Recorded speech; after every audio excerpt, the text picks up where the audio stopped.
Paysandu quebrou um tabu histórico, venceu Volta Redonda fora de casa, o Santa Cruz venceu numa batalha na Arena Pernambuco, tivemos pênalti no último segundo, goleiro defendendo pênalti no último segundo, time vencendo com jogadores reservas e com autoridade. O início da Série C foi intenso, a gente vai contar tudo dessa primeira rodada agora, então vambora, mete marcha e vamos nessa.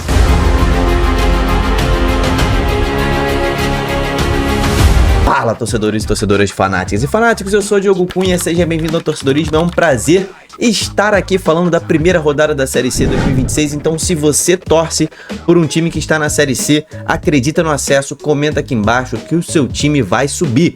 E não deixa de se inscrever no Torcedorismo, porque a gente vai seguir a Série C do início ao fim, até a hora decisiva, então já começa aqui embaixo que lá no final você vai poder falar, eu tava desde o início, se inscreve no canal.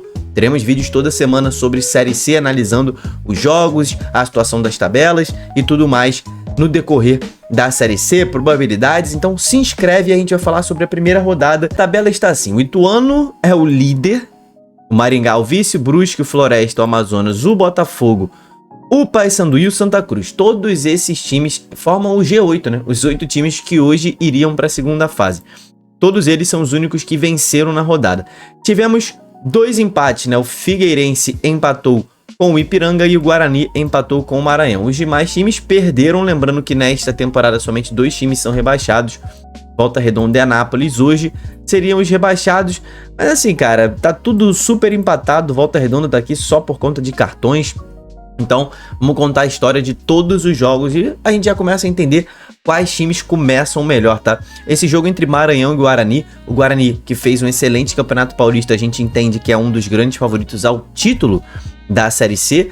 E o Maranhão, cara, começou com tudo, tá? O Maranhão fez um jogo muito parelho com o Guarani, estava vencendo até o finalzinho, né? O Luiz Gustavo fez o gol do Maranhão. E no finalzinho do jogo, cara, o Bugre, naquele abafa, tentando empatar de qualquer jeito, conseguiu um pênalti, tá? Conseguiu um pênalti e o Guilherme Parede já conhecido de muita gente aqui no canal, né? Ex-Vila Nova, principalmente, Guilherme Parede foi pra cobrança e o Ebert fez ali o gol no rebote, cara. O Ebert fez o gol no rebote porque o Guilherme Parede perdeu o pênalti, meu camarada. Simplesmente o Jean, goleiraço aí do Bode, que já tinha feito grandes defesas ao longo da partida, defendeu o pênalti no último minuto, só que o Ebert pegou no rebote e empatou o jogo. Um jogo em que o Maranhão jogou muito bem, já mostra que vai conseguir competir nessa Série C de igual para igual com todos os times, já que o Guarani é um dos melhores elencos da Série C, então o Maranhão vem muito forte. Vamos ver se fora de casa vai ter também esse ímpeto, mas Maranhão vindo da Série D já estreia muito bem nessa Série C, mesmo tendo esse empate com sabor de derrota para o Maranhão, ele estreia muito bem. O Guarani também estreia bem, né, com um empate fora de casa, e no caso do Guarani é um empate com sabor de vitória, né, esse empate no último segundo aí, empate chorado, né, no rebote do pênalti. O Guarani começa com um empate fora de casa, lembrando que o Guarani vai ter 10 jogos em casa nessa primeira fase e 9 fora de casa, então muito importante esse empate. No segundo jogo aqui, o Brusque começou perdendo contra o Caxias, mas virou esse jogo na Arena Simon, e o Brusque é um dos times mais competitivos dessa Série C, é um time que já está acostumado a competir na Série C, a jogar a Série C, geralmente chega no quadrangular final.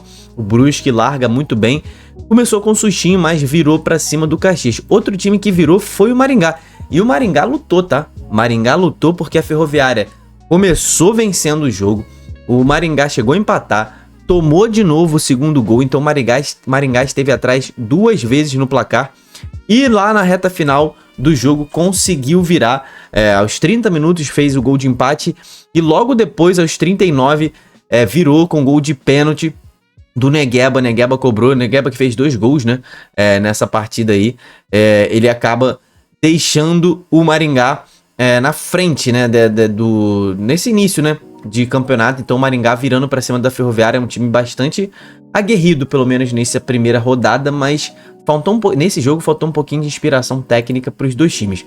Nesse jogo, Botafogo da Paraíba, né, o Belo e o Barra, cara, algo me surpreendeu aqui, tá? O Belo fez um jogo bom, conseguiu ter mais volume ofensivo para cima do Barra, o Barra que é cotado como uma das possíveis grandes surpresas dessa Série C. É o atual campeão da Série D. O Belo com um timaço, né? Henrique Dourado, Nenê, outros ali, o Lisca treinando esse time. E o gol do Botafogo foi um gol de pênalti, tá? Foi um gol de pênalti. E, cara, você que conhece o ceifador, né? Henrique Dourado aqui, ó. O cara é um gênio nas cobranças de pênalti, né? Nunca vi... Se eu vi Henrique Dourado perder um pênalti foi porque bateu na trave. Nunca vi um goleiro defender um pênalti de Henrique Dourado. Mas quem bateu o pênalti foi o Nenê. Interessante essa hierarquia, tá? Eu já vi Nenê perder pênalti, tá? Ele já jogou no meu time, já jogou no Fluminense, já vi Nenê perder alguns pênaltis. O Henrique Dourado também jogou no Fluminense no meu time, nunca vi Henrique Dourado perder um pênalti pelo Fluminense. Então, o Nenê cobrou, mas cobrou muito bem. Fez o gol da vitória do Belo, importantíssimo. Um confronto que... Vamos ver se o Barra vai ser competitivo nessa temporada, né? Ele foi nesse jogo contra o Belo, foi um jogo difícil, apesar do Belo ter as melhores chances, ter mais ações ofensivas, mas vamos ver se esse vai ser taxado como um jogo difícil que o Belo venceu ou se o Barra vai ser saco de pancadas. A gente só vai saber isso no decorrer da competição, mas análise prévia, não acredito que o Barra vá ser um saco de pancadas. Acredito que o Belo tenha vencido um confronto difícil. Nesse jogo, Inter de Limeira e Floresta, talvez um dos pênaltis mais rápidos que eu tenha visto na minha vida. Pênalti marcado para Inter com 50 segundos de jogo. Então a Inter praticamente começou o jogo ganhando de 1-0, mas tomou essa virada aí pro Floresta. O Floresta que na temporada do ano passado pegou o quadrangular final, foi para a fase final da Série C. Nessa temporada já começa muito bem, virando para cima da Inter fora de casa, tá? E assim, mostrando resiliência, né? Começar perdendo por 1-0 com 1 minuto de jogo é complicado, né? Nesse jogo aqui nós temos o líder da Série C, né? O único time que venceu por 2 gols de diferença foi o Ituano, venceu o Anápolis. E aqui eu tenho que parar um segundo, porque, meu irmão, o Ituano simplesmente jogou com o time inteiro de reservas. Todos os jogadores reservas entraram em campo. Gol do Canezinho e do Nelsinho. Abriu 2-0 para cima do Anápolis. É o líder da Série C e entrou com o time reserva, tá? Porque o Ituano vai ter a volta da segunda fase do Paulistão A2. E o Ituano quer muito voltar para a primeira divisão do Paulistão. Entra uma grana boa. Vai ter um jogo importante. Tá com 5 pontos ali de diferença do 15 de Piracicaba. E vai ter justamente esse confronto. Esse confronto é quarta-feira, mais conhecido como amanhã. Tô lançando esse vídeo no dia 7 de abril. Esse jogo é no dia 8 de abril. É fora de casa contra o 15 de Piracicaba. Mesmo que o 15 vença, o 15 não passe o Ituano, mas aí achata um pouco a tabela, né? Vai faltar um jogo ainda. E aí o 15 teria a chance de ultrapassar o Ituano. O Ituano empatando esse próximo jogo já garante a classificação aí para a semifinal da Série A2 do Paulistão. Então o Ituano priorizando o estadual nesse momento, mesmo assim vence o Anápolis, jogando melhor que o Anápolis e parte ali para a liderança. Então pro Ituano é um prognóstico muito bom para essa Série C. Se o time reserva, o elenco tá pronto, né? O time reserva venceu o Anápolis com essa tranquilidade. É um prognóstico muito bom pro Ituano e pro Anápolis um prognóstico muito ruim. Mas muito ruim, tá? Porque o Anápolis não poupou não, tá? O Anápolis não poupou os jogadores não. Então, assim, complicada a situação do Anápolis nessa Série C. Já começa assustando o seu torcedor. Aqui entre Confiança e Amazonas, cara, um jogo decidido no finalzinho. Uruguaio Nico Schiapacase. Não sei falar o nome dele, cara. É Nico Schiapacase. Ele fez o gol da vitória do Amazonas ali depois dos 43, se não me engano, minutos do segundo tempo. Foi um jogo parelho, tá? Os dois tiveram muitas chances de gols dos dois lados, né? Muitos chutes perigosos, grandes defesas dos goleiros ali. Mas no segundo tempo acabou ficando um pouquinho mais morno, né? Isso acontece muito na Série C, né? Um primeiro tempo ali pega fogo e o segundo tempo os times caem um pouco fisicamente. O Amazonas foi fazer o gol ali no finalzinho. E o Papão da Cruzola, torcida bicolor que está feliz de volta ao torcedorismo, né? Ano passado foi um ano, torcida bicolor que sempre esteve presente aqui no canal. Ano passado foi um ano de sofrimento para a torcida do Paysandu, mas esse ano começou bem com o título estadual e agora já começa muito bem na Série C também. Um dos favoritos, o Paysandu, simplesmente estreia contra um bicho papão, que é o Volta Redonda. Apesar do Paysandu ter boas recordações, né? O acesso da Série C de 2023 para 2024, né? Subiu em 2023 para jogar a Série B em 2024. O Paysandu conquistou no Raulino de Oliveira, né? Mas, mesmo assim, nunca havia vencido o Volta Redonda fora de casa. E não vencia o Volta Redonda há 5 partidas, tá? Então o Juninho marcou esse gol aí pro Papão da Curuzu ali no segundo tempo. O Paysandu jogou melhor, tá? Começou melhor no primeiro tempo, foi melhor no segundo tempo, levando mais perigo o tempo inteiro no jogo, rondando mais a área do Volta Redonda, finalizações perigosas, passando próximas ao gol do Volta Redonda. Então o Paysandu começa muito bem com uma vitória. Esse aqui, o Volta Redonda é um time bastante competitivo, tá?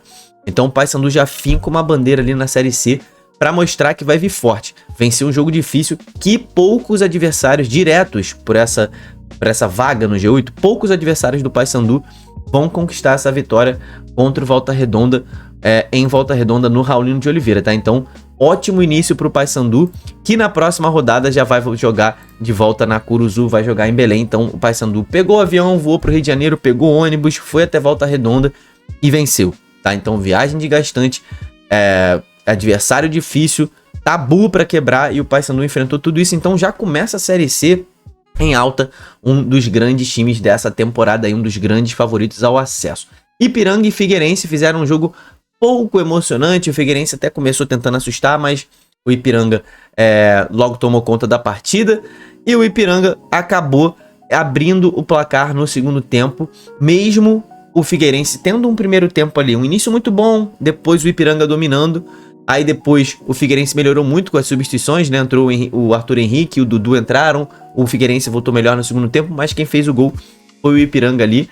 Só que no finalzinho o Figueirense não desistiu, o Léo Maia fez o gol ali, depois de uma cobrança de falta do próprio Arthur Henrique, que tinha entrado.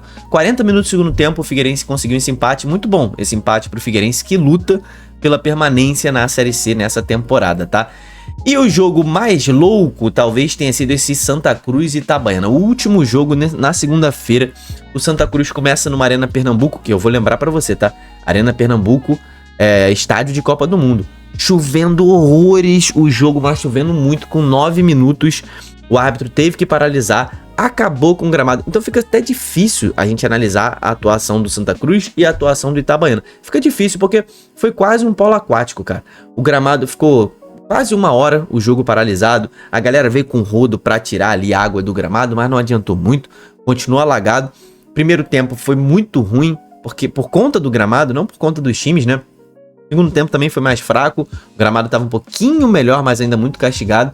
E o Santa Cruz conseguiu um golzinho ali, salvador, muitas bolas alçadas na área, conseguiu um golzinho salvador bastante importante para esse início de Série B, na reta final do jogo, já quase 30 minutos do segundo tempo. Marquinhos abriu o placar, o camisa 29, né, o Marquinhos abriu o placar, salvou aí essa estreia do Santa Cruz na Série C. Santa Cruz também um dos favoritos ao acesso, começa bem com vitória em casa, mas tem que arrumar esse gramado, hein?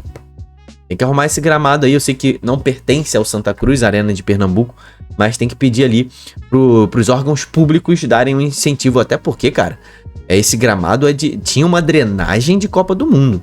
Alguém não está fazendo corretamente a manutenção da drenagem desse gramado, né?